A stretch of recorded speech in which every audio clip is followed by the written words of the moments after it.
Hey guys, it's Alan Cousins here from Ulverston Golf Club and welcome to this week's episode of the Friday Fix. Today we're going to be talking to you guys about the lie angle of a golf club and how it can affect your shots. Okay, so the lie angle in basic terms is how the club is going to sit when it's coming through impact or at address, but more importantly, through impact when we're hitting the shot. Ideally, we want it hitting through so that the whole bottom of the club there is nice and flat and flush with the ground. That can change though, however, different swing positions or different setups, different heights, different body positions can create different lie angles. So you can get a lie angle where the toe sticks up in the air, which is called upright, or you can get a lie angle where the heel sticks up in the air, which is called flat. Okay, I'm just going to show you how that can affect the club face and where the club face is going to aim. Okay, so I'm just going to put the camera down on the floor there and angle it down in line with the putting mat. I'm just going to use this putting mat as an example there. So if I line this 8 iron up nice and square, as you can see there, that's aiming now to the hole. If I place a tee peg there on the strike point, on the centre strike, you'll see that the tee is going to aim nicely to the hole.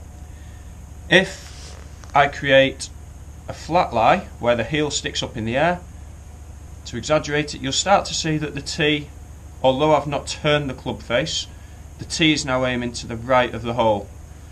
And if I go the opposite position and pull the club right down so the toe sticks up in the air, you'll now see that the tee aims to the left of the hole. Okay, so that's really important, that, because I'll just pop that back up there.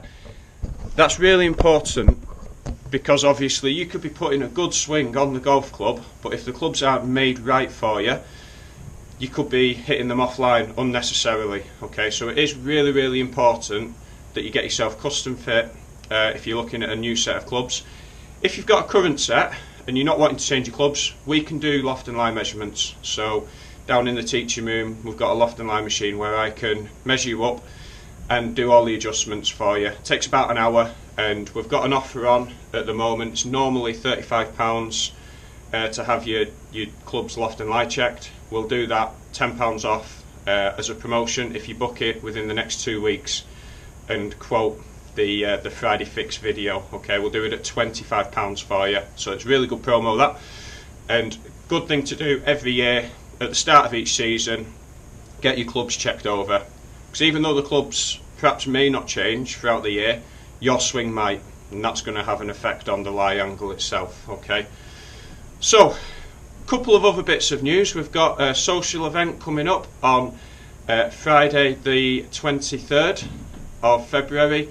It's the captain, lady captain and president's leaving party, and we're welcoming the new captains that time as well. We've got a great local singer, Ashley Wood, who's going to be performing, so that'll be a really good night. Get your tickets from the bar and we'll have a really good night on that one. And I've also got a match request as well from one of the members and a bit of a mate of ours, Big Phil Dickinson. He's challenged myself to a game, so keep an eye out on the next few weeks of Friday Fix videos. We'll be doing a few pieces on that, and we'll do a bit of match filming as well when we've got the date sorted. So be full of banter, no doubt, knowing Phil. Bit of pressure on it as well, because if I don't win, then I don't think I'll ever live it down. So we'll see. Keep an eye out on the news on that. Follow us down now to the teaching room, guys, where we'll be doing our tip of the week. Thanks for watching. See you later. Hey guys, welcome down here to the teaching room, and for this week's tip of the week we're going to talk about how you can create a good, effective shoulder turn in the golf swing. Okay, we get a lot of people coming down here for lessons that do create a shoulder turn, but it's not quite as effective as it could be.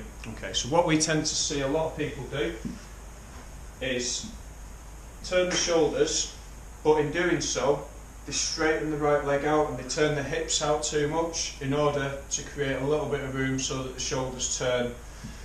The only problem with doing that, if you think about how your muscles are used in the body and how they work, they need a resistance point, so they've got to feel stretched in order to release and create more speed. So when people turn the hips out and straighten the right leg, all they're doing is creating room for the shoulders to turn. It's not actually stretching the shoulders to create a turn. So a good thing to try and think about when you're taking your setup, keeping the right leg sort of flexed and locked. Try and feel the shoulders turn a bit more without the right leg straightening like so there. So we're giving them a good stretch.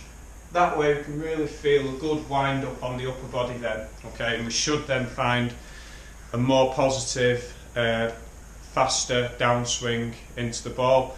Not only that, you'll have a bit more balance throughout the swing as well. Okay, so just to show you, we'll hit a shot there. So I'm just going to try and keep my right knee nice and straight, nice and flexed, and just give the shoulders a good turn to create resistance. Okay, so by limiting the lower body movement, we can create a more effective shoulder turn. Hope you enjoyed this week's tip, guys. If you've got any questions for next week, fire them through, and we'll try and answer them all for you. Thanks very much. See you later.